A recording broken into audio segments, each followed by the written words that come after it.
앞서 설명한 대로 2교시의 연장선상입니다. 이제 챕터를 바꿔서 여러분들한테 설명한 바와 같이 좀 기본적인 개념과 쉬운 전체적인 줄거리를 한번 살펴보도록 하겠습니다. 이 사실 커뮤니케이션이라고 하는 거, 또 그 인간관계가 모든 것은 이제 자기 자신이 먼저 우선 어떠한 생각을 가지고 어떻게 행동하고 어떻게 표현해야 될 것인가 하는 그런 제1차적인 문제에서는 의사결정을 해야 됩니다. 우리가 항상 눈을 뜨면 내가 일어날 것인가 말 것인가, 언제 일어날 것인가, 일어나서 무엇을 할 것인가, 이런 모든 것들이 인간관계에 있어서 시작되는 시발점인데, 거기에는 반드시 의사결정이 필요하죠. 그래서 이런 의사결정이라고 하는 것들은 기본적으로 어떤 그 문제 해결, 내가 닥친 현실에서 그 현실을 헤쳐나가기 위한 그런 여러 가지 방법들 중에서 하나, 그런 대안들 중에서 가장 내가 이것이 마음에 든다. 그래서 최적 그 대안을 선택하는 그런 과정이라고 볼 수가 있는 거죠. 그래서 우리가 그 의사결정을 하는 것이 굉장히 중요한 것인데, 이것을 해결하기 위해서 기본적으로 닥쳐진 문제가 무언가 하는 것을 먼저 확인을 해야 되겠죠. 그런 연후에 이제 그런 문제를 해결하기 위한 기본적인 정보들을 수집을 해야 되는 겁니다. 그래서 그 여러 가지 그 정보들 중에서 이 가치 문제를 한번 생각을 하면서 가치 간의 상호 충돌되는 갈등의 그런 문제들을 분석을 하게 되죠. 그런 다음에 이제 대안들을 여러 가지 대안들을 설정을 할 수가 있는 것이고, 그리고 그 대안들을 설정을 하기 위해서는 판단할 수 있는 가치 기준을 설정을 해야죠.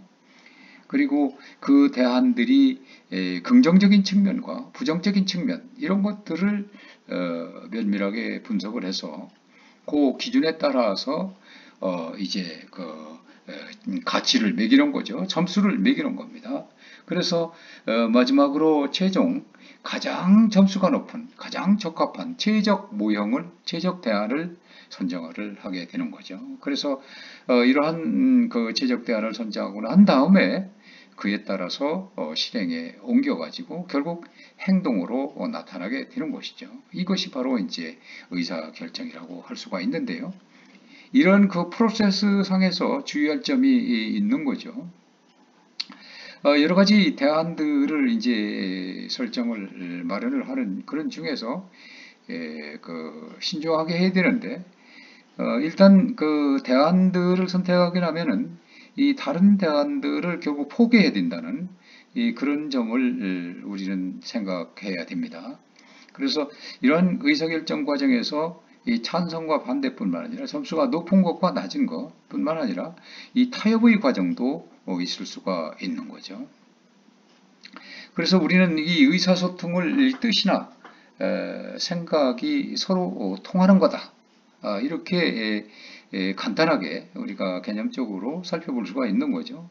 의사소통, 커뮤니케이션, 이런 건 뭐 다양한 다의어적인 그런, 앞서서도 이제 이 얘기를 했습니다만은, 의사소통이라고 하는 것은 여러 가지 의미를 이제 가질 수도 있는 겁니다.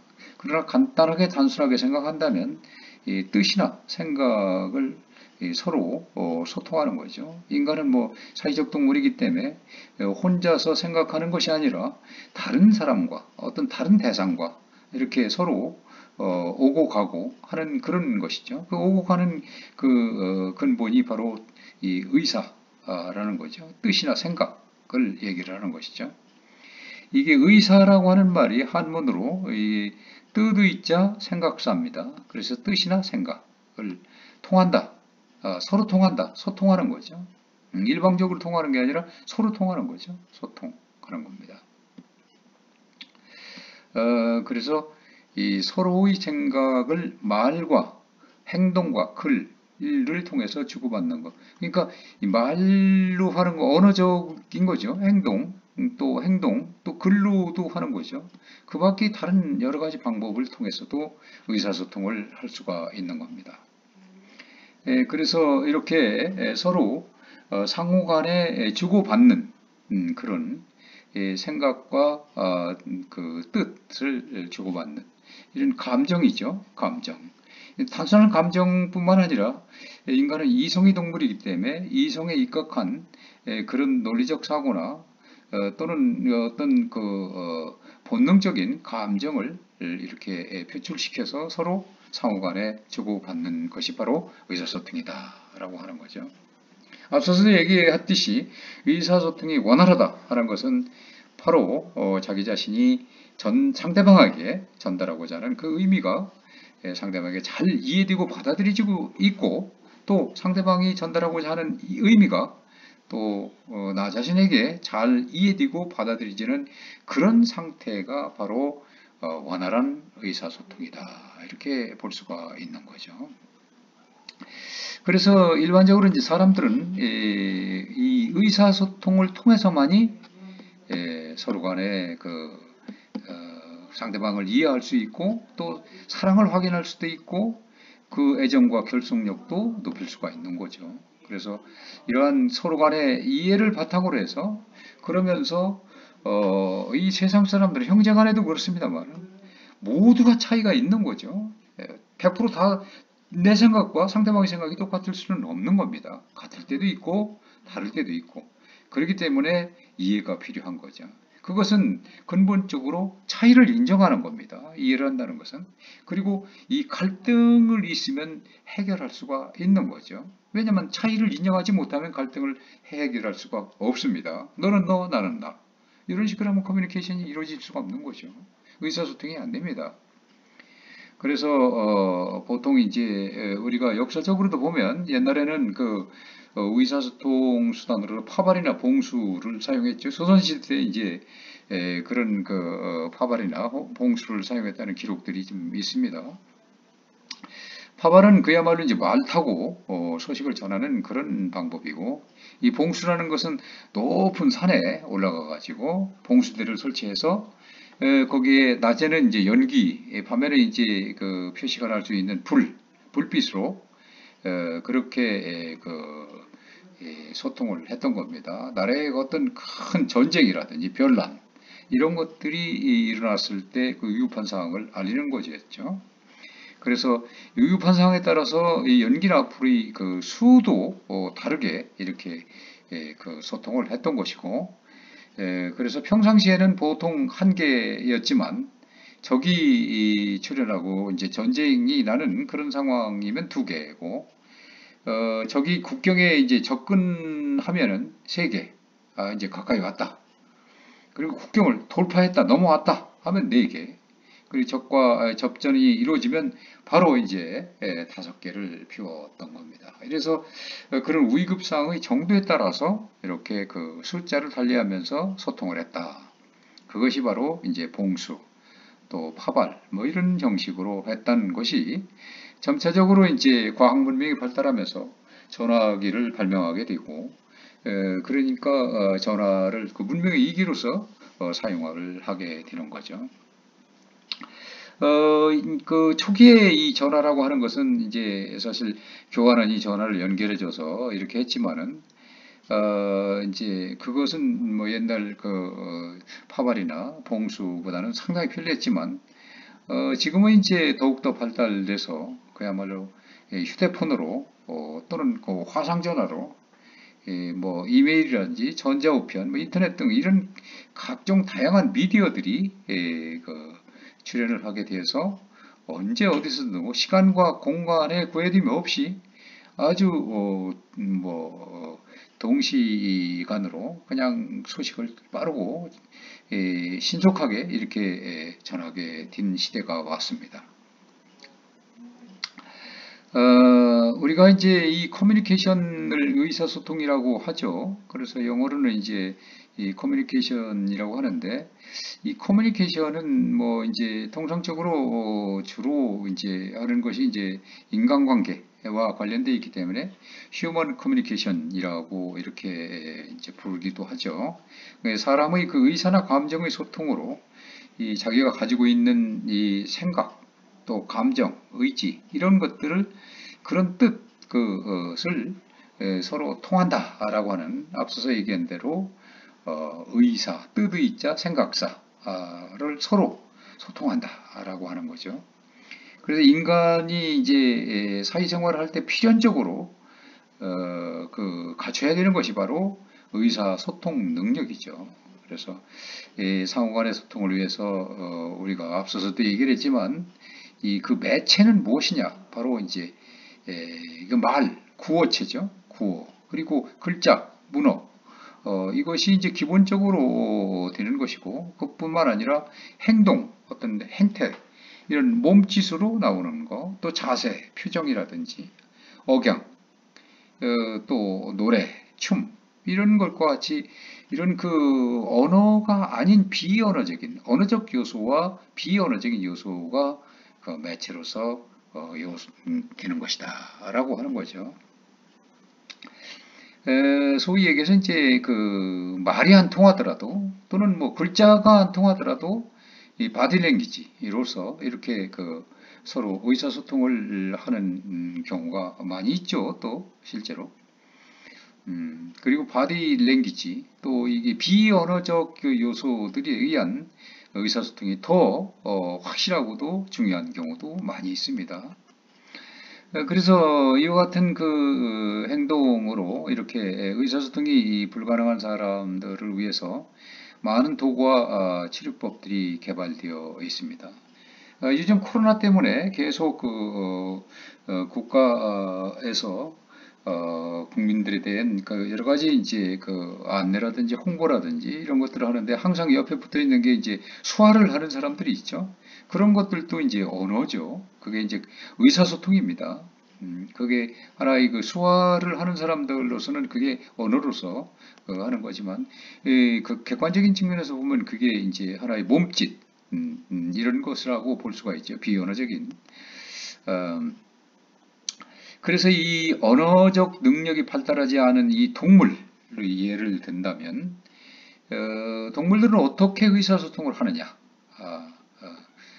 그들만의 언어가 우리는 없다라고 일반적으로 이제 보지만은 사실상 없다라고 결론을 내리기는 좀 쉽지 않죠. 그들만의 또 새는 새대로 또는 개는 개대로 또 뭐 고양이는 고양이대로 그런 또 심지어는 이 새들도 다양한 종류들이 많죠. 그들 간에 또 이제 또 특히 예를 들어 펭귄 같은 것들도 그 많은 펭귄들이 있으면서도 그 평생 동안 일생 동안 같이 이제 일부 일처 제주로 해서 살아가는데 그들이 이제 그 서로 배우자를 부르는 그 소리 자체가 다 틀리고 또 새끼들이 그 울음소리, 엄마의 울음소리, 그 수많은 이런 아마존이라든지 또는 그런 야생 이런 데서도 수많은 동물들이 있고 매미조차도 다 그 소리가 다 특성이 다 있는 거죠.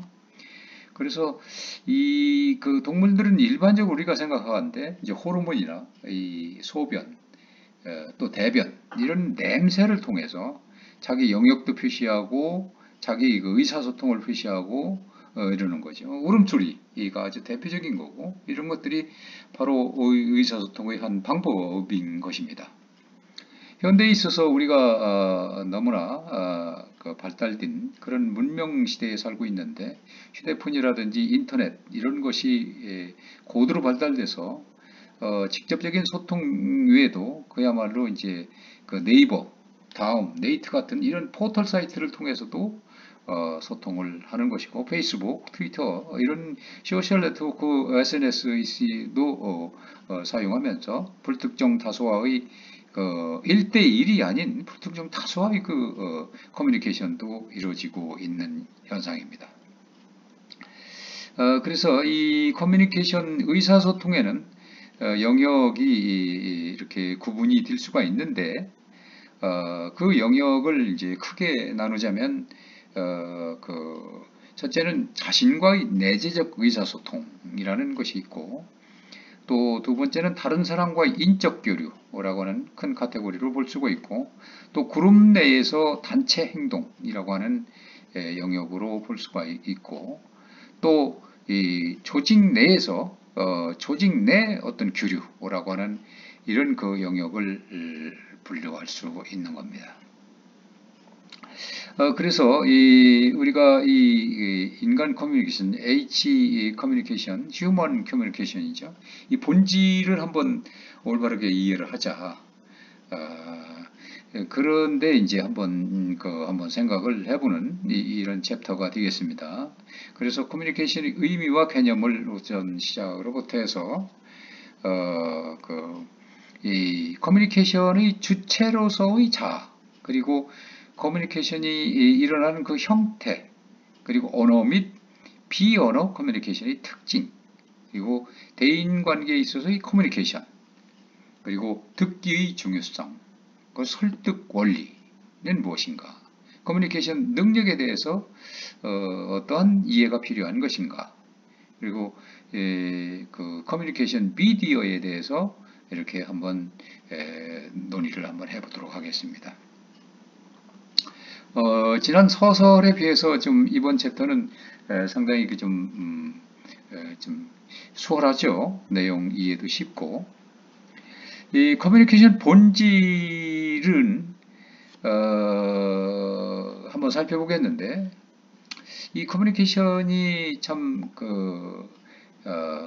우리가 자주 쓰는 그런 말이 되는 걸로 되어 있는데, 이 새로운 매체가 출현해서 그야말로 현대 문명이 눈부시게 발전이 되어 있습니다. 그래서 우리가 그 커뮤니케이션이 그야말로 거의 홍수를 이루고 있다 하는 그런 시대다, 이렇게 볼 수가 있는 거죠. 그런데도 불구하고 우리는 통상적으로 이 주변에서 보면은 이 커뮤니케이션이 문제가 있다, 또는 커뮤니케이션이 쉽지 않다, 어렵다, 뭐 이런 얘기들을 자주 하기도 합니다. 그야말로 과거에 비해서 이 커뮤니케이션 이 채널이라고 하는 것은 엄청나게 폭발적으로 늘어나고 있는데도 불구하고 그야말로 많은 사람들이 여전히 커뮤니케이션 본질에 대해서 궁금해하고 또 어렵다라고 이렇게 생각을 하고 있는 게 현실이죠. 그래서 우리가 자연스럽게 그야말로 커뮤니케이션이 무엇이냐라고 하는 이런 질문을 이제 갖게 되는 것인데, 이 커뮤니케이션을 한마디로 손쉽게 정의하기는 쉽지 않습니다. 물론 다의적으로 여러 가지 관점에서 보는 측면에 따라서 달리 정의가 내려질 수도 있는 것이고, 그래서 여기서 이 챕터에서는 우리가 그런 어떤 본질에 대해서 한번 살펴보는 그런 시간이 되겠습니다. 그래서 커뮤니케이션의 근본과 본질이 과연 무엇이고, 또 어떻게 해야 그것이 원활하게 이루어질 수 있느냐 라고 하는 것을 한번 살펴보는 그런 챕터가 되겠는데요. 이것을 위해서 우리가 이 커뮤니케이션에 관련한 이 핵심적인 내용을 한번 개념 정리 겸 간추려 보고 한번 살펴보도록 하겠습니다. 그래서 우리 첫 번째 이제 커뮤니케이션의 본질에 대해서 한번 알아보도록 하고, 또 두 번째는 크게 주체가 되는 이 커뮤니케이션 주체가 되는 건 나죠. 나가 이제 나에 대한 개념을 한번 살펴보고, 또 세 번째는 이 커뮤니케이션의 형태에 따라서 어떻게 달라지는가, 상황에 따라서 달라지는가, 이런 측면을 한번 살펴보고, 네 번째는 이제 대표적인 커뮤니케이션의 전달 도구인 언어, 그리고 이제 다섯 번째 비언어 커뮤니케이션, 언어 커뮤니케이션, 비언어 커뮤니케이션을 한번 살펴보도록 하겠습니다. 그리고 뭐니 하더라도 여섯 번째는 이제 이게 결과론적으로 원만한 인간관계를 위한 것이기 때문에 인간에 있어서 가장 중요한 것이 바로 대인관계다 라고 하는 그런 초점에서 한번 살펴보고, 일곱 번째는 우리가 소홀히 여길 수 있는 그런 그 듣기 커뮤니케이션에 미치는 그런 영향들, 이런 것을 살펴보고, 여덟 번째는 이 최종적인 목적, 커뮤니케이션의 목적이 무엇인가 하는 것에 초점을 둬서 이 설득이 가장 중요한 것 중에 하나다 라고 해서 설득을 한번 살펴보고, 또 9장에 있어서는, 이 아홉 번째에 있어서는 이 진정한 커뮤니케이션 능력이 과연 무엇인가 라고 하는 것을 한번 살펴보도록 할 거고, 그리고 마지막 열 번째에 가서는 우리가 그 인류 역사상에 있어서 커뮤니케이션이 어떻게 발전되어 왔느냐, 그런 과정, 그리고 현대의 그야말로 첨단적으로 발달된 그런 과학 기술에 힘입어서 이런 그 미디어가 등장이 되어 있는데, 이런 것에 대한 상황들도 알아보고, 또 어떻게 이 현대사회의 커뮤니케이션을 잘 이해하기 위해서 이런 모든 것들을 복합적으로 우리는 이해를 해야 되는가 하는 것들을 살펴보도록 하겠습니다. 그런 순서로 진행을 하도록 하겠습니다. 그래서 이 첫 번째 이제 이 커뮤니케이션의 이거 일반적 의미입니다. 그래서 이 개념 한번 살펴보고, 그리고 요소는 무엇인가, 그래서 그런 그것들에 대한 이해와 해석을 살펴보는 순서로 진행을 하겠습니다. 수차 얘기를 했지만 이 커뮤니케이션이라고 하는 것은 현대사회에서 인간이 사회를 살아가는 데 있어서 혼자만은 살 수 없는 그런 세상이기 때문에 그야말로 대인관계에 있어서 필수 불가결한 그런 인간 활동이라고 할 수가 있는 거죠. 그래서 이 의사소통이라고 하는 것을 커뮤니케이션 이라고 이제 우리는 얘기를 하는 거죠. 그래서 인간은 이 다른 동물에 비해서 월등한 커뮤니케이션 능력을 지니고 태어났죠.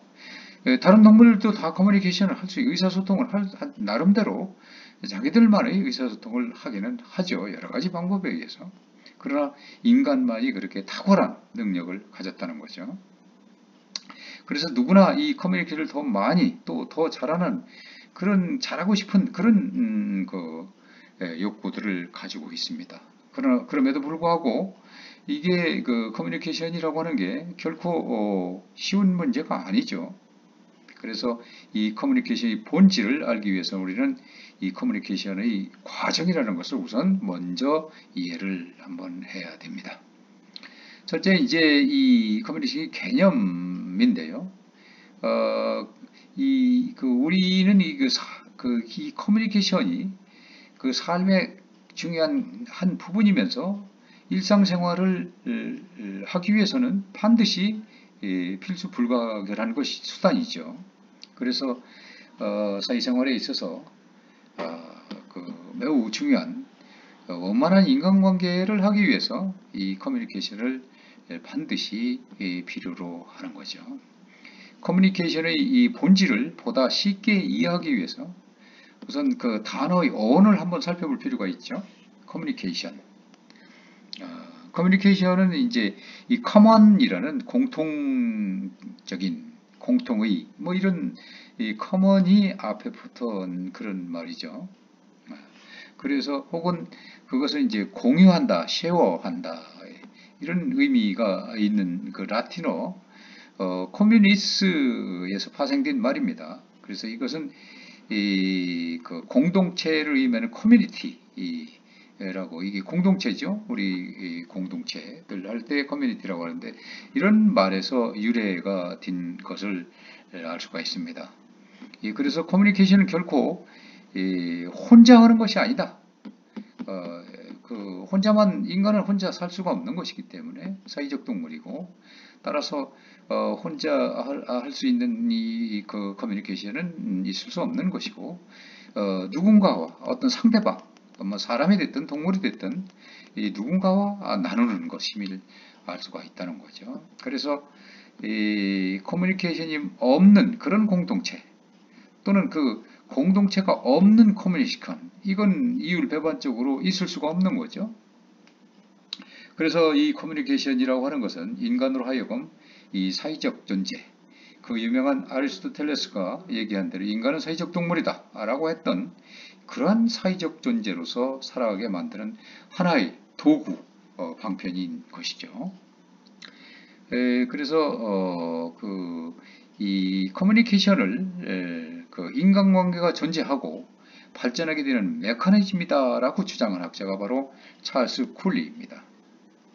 이 사회학자인 찰스 호든 쿨리가 커뮤니케이션을 가리켜서 뭐라고 했느냐면 인간관계가 존재하고 발전하게 되는 메커니즘이다 이렇게 얘기를 하고 있는 것은 바로 이러한 맥락에서 말하는 것입니다.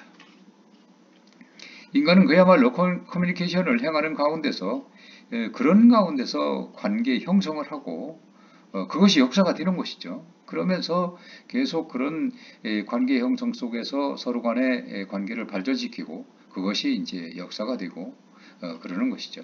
이것은 곧 역사와 문화로 바로 이어졌다는 사실입니다. 그렇게 커뮤니케이션이 이루어지면서 하나의 과학 문명도 계속해서 발전을 이루어지는 거죠. 그것이 바로 역사고 그것이 바로 문화. 인류 문화가 이렇게 발달된 것이 바로 커뮤니케이션에 의해서 이루어진 것이죠. 그것은 혼자의 힘으로만이 아니라 여러 사람과의 그 관계를 통해서 이루어지는 거죠. 그것이 바로 커뮤니케이션이라고 하는 거죠. 그래서 이러한 커뮤니케이션의 개념을 간단히 정의하는 일은 결코 쉽지는 않은 겁니다. 그러나 이제 우리가 통상적으로 많이 일반적으로 정의되는 그런 내용들을 한번 살펴보도록 합니다. 커뮤니케이션은 우리가 관련을 맺고 있는 사람 혹은 세상을 통해서 메시지를 보내고 받고 해석하는 과정이다. 이렇게 이제 그 핵심적인 내용을 짚어볼 수가 있는데 이 커뮤니케이션의 가장 중요한 개념이 뭐냐? 바로 프로세스라는 거죠. 과정이라는 겁니다. 이 정지된 하나의 단순한 행위가 아니라는 거죠. 시간의 경과와 더불어서 진행될 수밖에 없는 것이고 또 나와 상대방이 상호 연결되는 일련의 행위라는 그런 점이라는 겁니다. 요컨대 그것은 접촉에서 해짐까지 계속되는 그 무엇이라는 얘기입니다. 따라서 커뮤니케이션이 시간의 경과와 관련이 있다가 보니까 결국 커뮤니케이션은 절대로 되돌 수 없는 시간의 속성을 함께 지닌 겁니다. 한번 뱉은 말은 또 담을 수가 없죠. 이 때문에 이 커뮤니케이션은 개입 요소가 매우 상호 의존적인 환경을 만들어내게 됩니다. 우리 속담 가운데서 가는 말이 고와야 오는 말도 곱다. 그런 말이 있죠. 결국 그런 말은 바로 이러한 맥락에서 우리가 이해될 수 있는 것인데 이 커뮤니케이션이라고 하는 것은 예측이 불가능한 게임과 똑같은 겁니다. 이 테니스를 칠 때 우리가 상대방 선수가 이제 공을 보낸 그 방향 그리고 그 지점에서 공을 받아 넘겨야만 되는 거죠. 딴 데서 치면은 그 헛방을 치는 거죠. 그렇기 때문에 내가 공을 어떻게 칠 것인가 이렇게 결정하는 것은 온전히 나에게 달린 일만이 아닙니다. 그래서 상대방이 있어야 되는 겁니다. 상대방이 공을 어떻게 주느냐, 어디로 보내느냐에 따라서 내가 어떻게 움직일 것이냐 라고 하는 것이 결정이 되는 거죠. 어떻게 칠 것이냐. 그리고 내가 과연 얼마만큼의 실력을 갖춘 선수인가에 따라서 또 그 결과가 좌우될 수밖에 없는 겁니다. 그런 의미에서 본다라고 볼 때 이 커뮤니케이션은 어느 한쪽의 공이 네트를 넘기지 못할 때까지 계속되는 테니스 경기와도 같다라고 이렇게 생각할 수가 있습니다. 그리고 이제 두 번째 커뮤니케이션의 요소에 대해서 알아봅니다. 이 송신자와 수신자, 송수신자가 있는 거죠. 커뮤니케이션의 가장 기본적인 형태는 이 두 사람 간, 나와 너의 그 송수신자 혹은 몇몇 사람들 사이에 일어난 그러한 것이 되는 거죠. 그래서 내가 전하고자 하는 신호와 의미, 그것을 갖다가 상대방이 이해할 수 있을 때, 또는 상대방이 전하고자 하는 그 신호의 의미를 내가 알아차렸을 때, 반대 방향이죠. 그랬을 때 이 커뮤니케이션이 성립이 되는 겁니다. 이것은 커뮤니케이션의 주체는 바로 나이지만 이 상대방의 관여가 없다면 의미가 없다는 겁니다. 그렇지만 사람들이 서로의 정보와 생각, 감정을 공유하는 행위는 일방향적으로 일어나지만은 않습니다. 누군가 얘기를 하면 이에 이어서 다른 사람이 얘기하고 싶어지는 것, 이것을 캔터버리 효과라고 합니다. 누군가 얘기를 하면 나도 하고 싶은 거죠. 이것이 캔터베리 이펙트라고 합니다. 그것은 아주 자연스러운 커뮤니케이션의 하나의 프로세스라는 겁니다. 이와 같이 커뮤니케이션에서는 이처럼 그 상호작용이 중요한 것이다 라고 하는 거죠. 상호작용. 두 번째는 이제 메시지입니다. 커뮤니케이션에 참여하는 사람들이 이 주고받고자 하는 것은 결국은 메시지인데, 이 메시지라고 하는 것은 상대방을 이해시키려는 의도에서 만들어내는 그 하나의 사인, 신호라고 할 수가 있는 거죠. 그렇지만 이 메시지는 한 가지 종류가 아닙니다. 반드시 언어를 통해서 일어나지도 않는 겁니다. 비언어적으로도 얼마든지 일어날 수가 있죠. 물론 언어가 가장 손쉽고 효과적인 방편이긴 합니다. 그러나 손짓이나 발짓, 얼굴 표정 등 비언어로 간단한 메시지를 만들어 보내거나 이해할 수도 있는 겁니다. 엄지척, 이걸 보면은 말을 안 해도 그 뜻을 금방 알아듣죠. 이것이 효과가 더 크기도 하죠. 그런 것들입니다. 인간 자신이 목소리를 이용하거나 언어로서 또는 몸을 이용해서 비언어로 메시지를 만들어내는 능력을 타고났기 때문에 이러한 것들은 가능한 것입니다. 이 다른 동물이나 이런 것들은 실제로 고도의 인간처럼 발달된 언어를 구사하고 있지 못하죠. 그래서 인간만이 그게 가능한 일이라는 것입니다. 문자나 그림, 상징 등도 훌륭한 이 커뮤니케이션 수단이 되는 거죠. 그 다음에 세 번째는 이제 채널입니다. 채널. 이 채널은 하나의 통로죠. 메시지를 여행하는 그 통로입니다. 그래서 송신자와 수신자에게 메시지를 도달하게 하는 이 방법인데, 면대면, 페이스 투 페이스죠. 지금 코로나 때문에 면대면 그 강의가 이루어지지 않고 온라인 강의가 이루어져서 매우 안타깝게 생각합니다만은, 이 면대면 이 커뮤니케이션 상황에서는 그야말로 음성과 시각이 주요한 채널이 되는 거죠. 아주 효과적이고 그야말로 그 안면에서, 눈에서 또는 입에서, 그 몸짓에서 나오는 그런 시각이 아주 중요한 것이 되고 아주 효과적인 것이 되기도 하죠. 그러나 이런 그 온라인 강의는 좀 한계성이 있고, 학생들은 학생들 입장대로, 교수는 교수의 입장에서 상당히 어려움이 많고 업무로드가 많이 있는 것도 사실입니다. 그러나 이 페이스 투 페이스 면대면 강의는 그러한 것들을 많이 해소할 수가 있죠. 효과적이기도 하고, 그래서 이 매스 커뮤니케이션 이 상황은 우리에게 보다 익숙한 채널의 모습을 제시하고 있는 겁니다. 예컨대 라디오라든지 TV라든지 신문, CD, 잡지 같은 이 매스미디어가 바로 그것들이고, 이 매스미디어는 오늘날 우리에게 쉴 틈 없이 그야말로 메시지를 쏟아 붓고 실어 나르는 그러한 중요한 채널로 작동을 하고 있죠. 너무 심해서 아주 짜증이 날 정도로 그렇게 아주 홍수를 이루고 있습니다. 네 번째, 피드백입니다. 피드백이라고 하는 것은 송수신자가 서로 반응하는 것을 얘기합니다. 피드백하는 것은 송수신자와 서로가 반응하는 것이다. 만약에 내게 누군가가 농담을 하면 웃음을 띠게 되는 거, 이것도 바로 그 피드백하는 것이죠.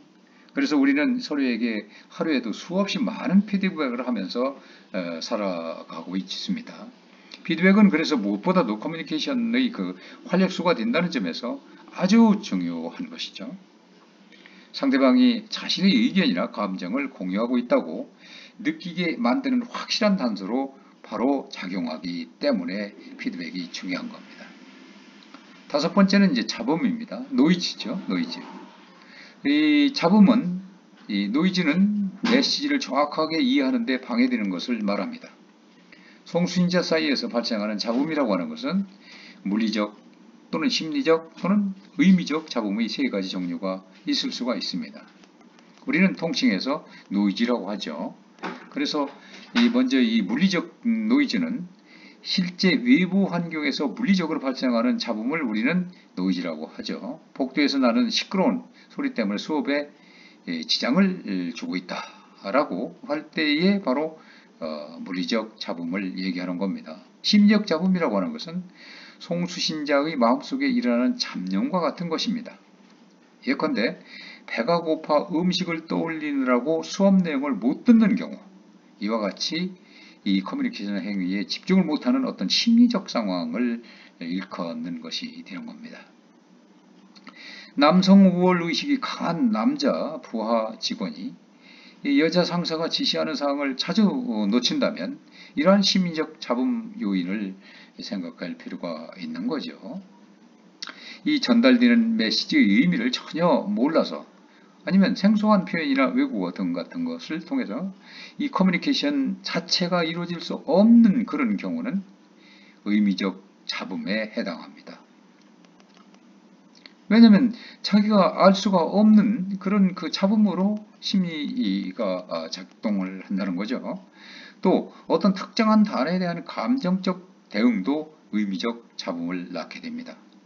누군가가 내 마음에 안 드는 거친 표현이라 인종, 성, 그런 차별적 언어를 사용하는 사람을 보게 되면 단정적으로 나쁘게 평가하게 되는 것도 의미적 잡음에서 비롯된다고 볼 수가 있는 겁니다.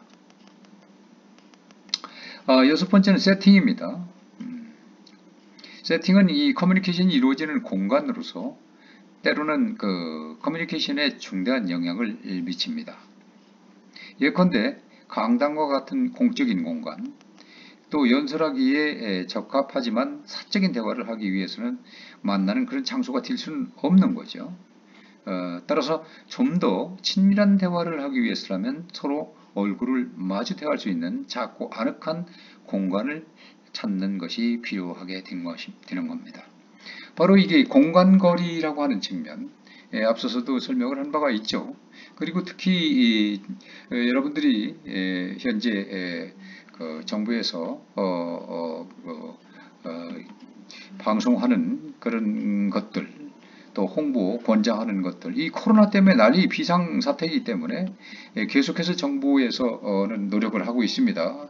국민들이 많은 협조를 부탁을 하면서 사회적 거리, 이런 것들을 강조를 하고 있죠. 물론 마스크나 손 닦기나 3밀 현상을 이제 피하는 이런 것들을 얘기를 하고 있습니다만은 이것이 우리가 친한 사이 또는 연인 사이 그리고 또 그 가족 관계 이런 것과 일반적으로 좀 직장에서의 그런 관계 또 그리고 이제 대중 연설 뭐 강당에서 하는 이런 공간적인 측면, 공간 거리 이런 것이 바로 이제 세팅이라고도 볼 수가 있는 거죠. 그래서 보통 사회적 거리 2m 간 거리를 유지를 해야만이 이 코로나를 이제 방지할 수 있다. 물론 마스크는 써야 되는 거지만 그걸 유지하도록 정부에서 적극 여러분 국민들한테 호소를 하고 있는 겁니다. 지금 뭐 코로나가 확산 인류에 다시 또 있는데 앞으로 뭐 1주 내지 2주 심지어는 이제 이 추석도 이제 뭐 직접 대면하지 않도록 가족 관계라도 고향을 내려가지 않도록 이렇게 자꾸 호소를 하고 있습니다. 우리 자신의 생명을 위해서도 필요하지만 상대방을 위해서도 조심하고 또 예방하고 그렇게 노력을 해야 될 걸로 봅니다. 다음에 이제 커뮤니케이션과 그 해석의 문제인데요. 진정한 소통 상황이라는 것은 이 해석을 통해서 한 개체와 다른 개체 사이에 의미의 공유가 일어났을 때를 말하는 것입니다. 예컨대 이 송신자가 전달하고자 한 의미가 A, B라고 하면 이 수신자 또한 이를 A, B로 받아들이는 것이 바로 공유가 된다는 것입니다. 그리고 또 이것은 반드시 필요하다는 것이죠. 만약에 이 A, B를 갖다가 B, C로 이해한다면 진정한 커뮤니케이션은 이 B에 해당하는 부분에서만 이루어질 수 있는 것으로 볼 수가 있죠. 그래서 이 커뮤니케이션 과정에서 이 공유는 아주 중요한 것이고, 이를 위해서 해석이 반드시 필요한 점을 알 수가 있는 겁니다.